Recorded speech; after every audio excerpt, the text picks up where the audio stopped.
నాయకులు చెప్పినా ప్రజలు నమ్మరు. ప్రజాస్వామ్యంలో ప్రజలకు సేవ అనేది ఒక పేరు జరుగుతుంది. ప్రభుత్వాలు కొంత చేస్తాయి, నాయకులు కొంత చేస్తారు. కానీ ఆ అధికారంతో వాళ్ళ స్వప్రయోజనాలు, స్వార్థ ప్రయోజనాలు కూడా నెరవేరుతాయి. అందరూ అలా ఉంటారని చెప్పట్లేదు, మెజారిటీ నాయకుగణం. కానీ అధికార దర్పం తలకెక్కితే మాత్రం ఎలా ఉంటుందంటే, గతంలో వైఎస్ఆర్సీపీ అధికారంలో ఉన్నప్పుడు చూసాం కొంతమంది. అంటే నాయకుడు ఎలా నడిస్తే మేము అలాగే నడుస్తాం అని వాళ్ళంటే ఓకే, అది వాళ్ళ ఇష్టం, అలాగే బిహేవ్ చేశారు. ఎందుకు ఇదంతా నేను ఉపోద్ఘాతం చెప్తున్నానంటే, చిన్న పెద్ద స్థాయి భేదాలు లేవు, లేకపోతే ఒక హోదా చూసుకోవడం లేదు, కనీసం వయసుకు ఒక గౌరవం ఇద్దాం లేదు.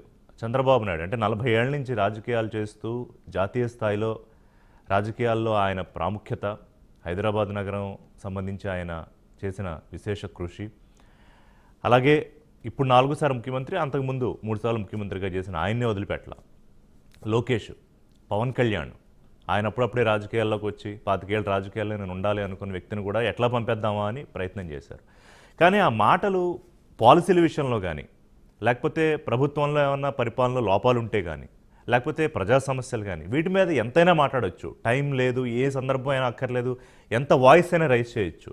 కానీ అన్యాయంగా ఇంట్లో ఆడవాళ్ళ గురించి బండబూతులు నేను ఎలాగూ చెప్పలేను, చూపించడానికి కూడా చాలా ఇబ్బందికరంగా ఉండేవి. ఇవాళ పోసాని అరెస్టు, అంటే నిన్న రాత్రి జరిగిన అరెస్టు మీద వైఎస్ఆర్సీపీ చేసే ఒక రాద్ధాంతం ఎలా ఉందంటే, ప్రజా ఉద్యమాలు ఆందోళనలు చేస్తారు చూసారా, వాళ్ళని పోలీసులు అరెస్ట్ చేస్తే ఇది ప్రజాస్వామ్యమా అరాచకమా అంటారు చూసారా, అట్లా ఉంది.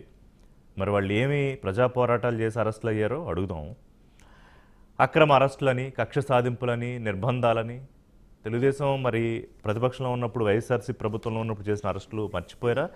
అరెస్టుల గురించి కూడా నా ఉద్దేశం అది కూడా కాదు. కానీ వాళ్ళు మాట్లాడిన మాటలు, ఆ బూతులు, అంటే కొడాలి నాని అంటారు చాలామంది. అసలు పోసాని మాటలు కొడాలి నాని కూడా ర్యాంక్ చాలా తక్కువే కొడాలి నానికి. అందుకే వాళ్ళు నేను ఏం పెట్టానంటే, పేజ్ 2 రెడ్ బుక్. రెడ్ బుక్లో 2వ పేజీలోకి పోసాని ప్రమోటే వచ్చాడా. నాతో పాటు స్టూడియోలో కోసంపూడి శ్రీనివాస్ గారు, జనసేన సీనియర్ నాయకులు, అధికార ప్రతినిధి ఉన్నారు.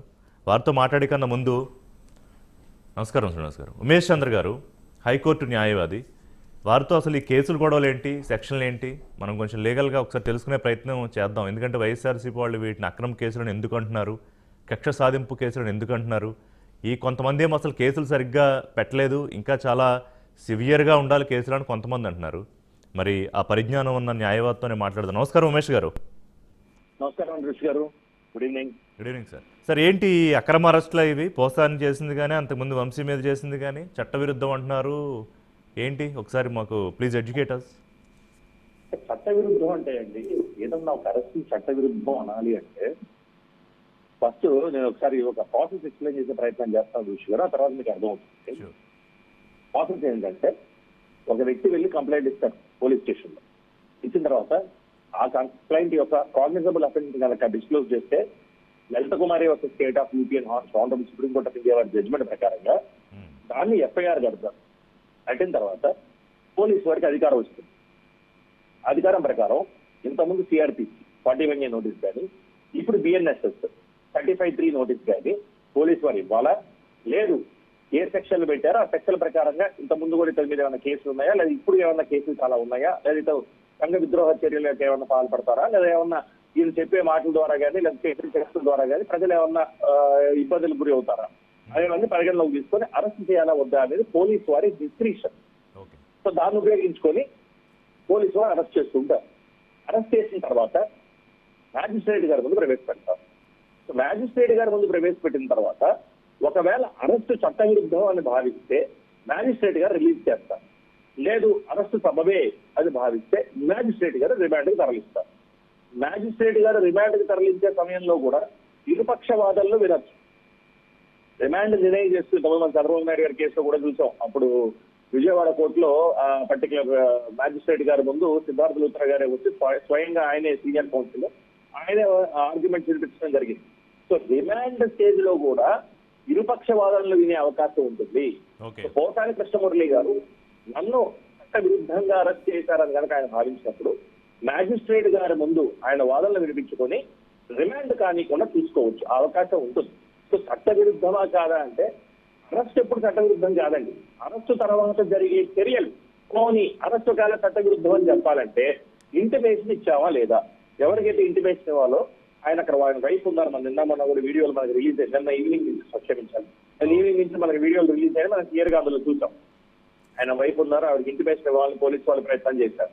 అరెస్ట్ చేసేటప్పుడు గ్రౌండ్స్ ఆఫ్ అరెస్ట్ ఏంటని చెప్పాలి, మీ మీద మోపబడిన సెక్షన్లు ఏంటని చెప్పాలి, మీ మీద ఇచ్చిన కంప్లైంట్ ఏంటని చెప్పాలి, ఎవరు మీ మీద కంప్లైంట్ ఇచ్చారో చెప్పాలి, ఎందుకు మిమ్మల్ని అరెస్ట్ చేస్తున్నాం, ఏ ప్రాసెస్ మిమ్మల్ని అరెస్ట్ చేస్తాం, ఎక్కడ మిమ్మల్ని తీసుకెళ్తున్నాం అని ఆయనకి చెప్పాలి. ఆయన తరఫున వాళ్ళకి కిట్ అండ్ కిన్ అంటాం మన ఇంగ్లీష్ లో, ఎవరైనా ఒకరికి నెక్స్ట్ ఫ్రెండ్ అంటాం లేదంటే లీగల్ టర్మ్స్ లో వాళ్ళకి చెప్పాలి. అక్కడ నిన్న ఆయన సతీమణి గారు ఉన్నారు, అలాగే వాళ్ళ అబ్బాయి కూడా ఉన్నారు. సో వారికి ఆల్రెడీ ఇన్ఫర్మేషన్ ఇవ్వడం జరిగింది.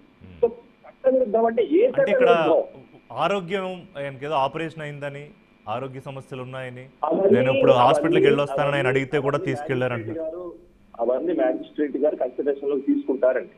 ఓకే, అండ్ రిమాండ్ చేయాలా వద్దా అని కూడా మ్యాజిస్ట్రేట్ గారు ఇప్పుడు పోలీసు వారు తీసుకెళ్లి జైల్లో పెట్టరండి. నాకు జనరల్ ప్రిన్సిపల్ ఏంటంటే మనం ఏంటంటే ఎక్కువ మంది తెలుగు వారు నేను కూడా చూస్తాను అనుకోండి, తప్పేం లేదు. అందరం సినిమాలు చూస్తుంటాం, ఆ సినిమా డైరెక్ట్ గా తీసుకెళ్లి సెంట్రల్ జైల్లో పెడతారేమో. పోలీసు వారు తీసుకెళ్లి డైరెక్ట్ సెంట్రల్ జైలు వేస్తారు అన్నట్టు భావిస్తున్నారు. కాదే మొన్న ఇంత ముందు ఉన్న ప్రభుత్వం వల్ల చాలా మందికి లీగల్ నాలెడ్జ్ చాలా ఎక్కువ వచ్చింది, అవేర్నెస్. సో దానిలో వాళ్ళకి ఇప్పుడు తెలుసు రిమాండ్ చేయాలంటే మ్యాజిస్ట్రేట్ గారు చేయాలి. చట్టవిరుద్ధంగా అరెస్ట్ జరిగింది అని భావించాలంటే మ్యాజిస్ట్రేట్ గారు భావించాలి తప్ప ఏ పోలీస్ ఆఫీసరో లేదా ఏ పర్టికులర్ ఇండివిజువల్ చెబితే అది పర్టికులర్ పొలిటికల్ పార్టీకి సంబంధించిన వాళ్ళు చెబితే అది కరెక్ట్ కాదు. మ్యాజిస్ట్రేట్ గారు చట్టవిరుద్ధంగా జరిగిందా, చట్టానికి అనుగుణంగా జరిగిందా అని వాళ్ళు ఆవిడ చూస్తారు. ఆవిడ లేక ఆయన ఆనరబుల్ మ్యాజిస్ట్రేట్ గారు డిస్క్రిప్షన్ ఆవిడ చూస్తారు. సో ఇప్పుడు ఈ సెక్షన్ లో అంటే మనకి కూడా పెద్ద ఎక్కువ డీటెయిల్స్ అక్కర్లేదు, కానీ ఒకసారి ఆడియన్స్ కోసం అంటే ఈ సెక్షన్లు ఏంటంటే నాన్ బెయిలబుల్ సెక్షన్స్ అంటున్నారు కదా. ఇప్పుడు వారు చేసిన ప్రధానంగా ఏంటంటే ఆయన ఏదైతే చాలా దారుణంగా మాట్లాడారో, అంటే అబ్యూజివ్ లాంగ్వేజ్ యూజ్ చేశారో, అది జనసేన ఇచ్చిన కంప్లైంట్ 2021 మొదట్లో కేసులు రిజిస్టర్ చేయలేదు, తర్వాత 2022లో రాజమండ్రిలో కేసు రిజిస్టర్ అయింది. తాజాగా 3-4 కేసుల్లో ఒకటి అన్నమయ్య జిల్లా పోలీసులు ఇప్పుడు అరెస్ట్ చేశారు. జస్ట్ ఒకసారి బ్రీఫ్గా ఈ సెక్షన్స్ చెప్తారా? దీనిలో మోహపడిన సెక్షన్స్ ఏంటంటే అండి, ఇంకోటండి కంప్లైంట్ ఇచ్చింది 2021లో అని చెప్తున్నారు, బట్ నా దగ్గర కంప్లైంట్ కాపీ కూడా ఉంది. కంప్లైంట్ ఇచ్చింది 24/2/2025. ఓకే, ఫిబ్రవరి 2024లో 2021 కాదు, 24/2/2025. సో కంప్లైంట్ ఇచ్చిన తర్వాత ఓకే ఎఫ్ఐఆర్ కట్టడం జరిగింది.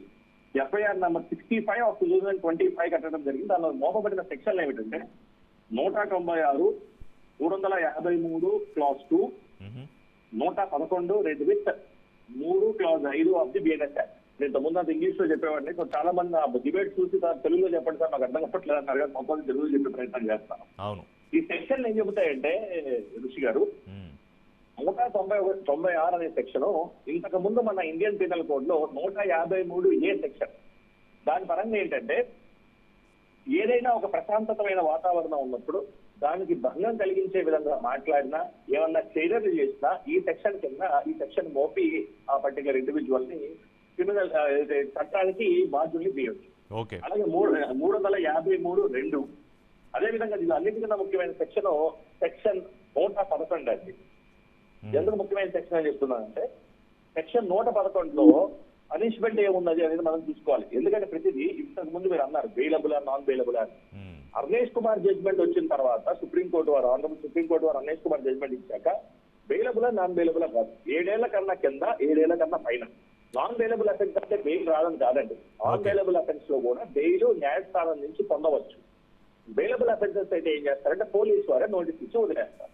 ఇప్పుడు ఈ కేసు మనం అబ్జర్వ్ చేస్తే 111లో భారతీయ న్యాయ సంహిత ఏదైతే ఉన్నదో దానిలో క్లాస్ 4 కనుక మనం చూస్తే దానిలో క్లియర్ గా పనిష్మెంట్ ఈ పర్టికులర్ కేసుకి సంబంధించి లైఫ్ ఇంప్రిజన్మెంట్ కూడా ఉందండి. నేను జస్ట్ చదివించే ప్రయత్నం చేస్తాను. Any person who is a member of an organised crime syndicate shall be punishable with imprisonment for a term which shall not be less than 5 years but may extend to imprisonment for life and shall also be liable to fine which shall not be less than 5 lakhs. ఇది ఈ particular section చెప్తుంది. So నేను చెప్పొచ్చేది ఏంటంటే ఒక cyber crime కానీ లేదా ఏదైనా క్రైమ్ కానీ ఇలాగా డ్రగ్స్ కానీ వెపన్స్ కానీ హ్యూమన్ ట్రాఫికింగ్ కానీ ఇలాంటి వేరియస్ అదర్ ఉన్నాయి ఈ పర్టికులర్ సెక్షన్ లో. Yeah. దాని ప్రకారంగా వీటన్నింటినీ మనం ఒక ఆర్గనైజ్డ్ క్రైమ్ కింద తీసుకురావడం జరిగింది. ఇంతకు ముందు ఈ సెక్షన్ ఐపీసీలో లేదు, కొత్తగా వచ్చింది ఈ సెక్షన్. అంటే కొత్తగా ఆర్గనైజ్డ్ క్రైమ్ అనే ఒక ప్రిన్సిపల్ ని తీసుకురావడం జరిగింది ఒక బిఎన్ఎస్ లో. తీసుకొచ్చి దానిలో 111 సెక్షన్ పెట్టిన తర్వాత దానిలో క్లాస్ 4 లో లైఫ్ ఇంప్రిజన్మెంట్ వరకు అవకాశం ఉంది. అంటే ఇప్పుడు లైఫ్ ఇంప్రిజన్మెంట్ వేస్తారా వెయ్యరా, ఇప్పుడు లైఫ్ ఇంప్రిజన్మెంట్ అర్హులా కాదా అనేది మళ్ళీ న్యాయస్థానాలు డిసైడ్ చేయాలి. మళ్ళీ కంప్లైంట్ చూడాలి, సెక్షన్ చూడాలి. ఎందుకు మీతో ఇవన్నీ అడుగుతున్నానంటే ఉమేష్ గారు, ఇవాళ మనం ఏదో మీలాంటి ఎక్స్పర్ట్స్ని లేకపోతే కొంత పొలిటికల్గా కాస్త డీప్గా తెలిసిన వాళ్ళని కూర్చోబెట్టి మాట్లాడతాం. ఇవాళ 100 ఛానల్స్ కదా, వాళ్ళు పొద్దున్నుంచి ఏముంది ఇవాళ వెళ్తాడు రేపు వచ్చేస్తాడు రకరకాల విశ్లేషణలు. అందరూ మీరు హైకోర్టులో ప్రాక్టీస్ చేస్తూ న్యాయవాది, మీరైతే స్టూడియోలో వాళ్ళే లాయర్లు అయిపోతున్నారు. అందుకని కొంచెం మన ఆడియన్స్ కూడా క్లారిటీ ఇద్దామని నేను మిమ్మల్ని ఇవాళ అడిగా. థ్యాంక్ యూ ఉమేష్ గారు, థ్యాంక్స్ ఫర్ ద నాలెడ్జ్ అండి. రైట్.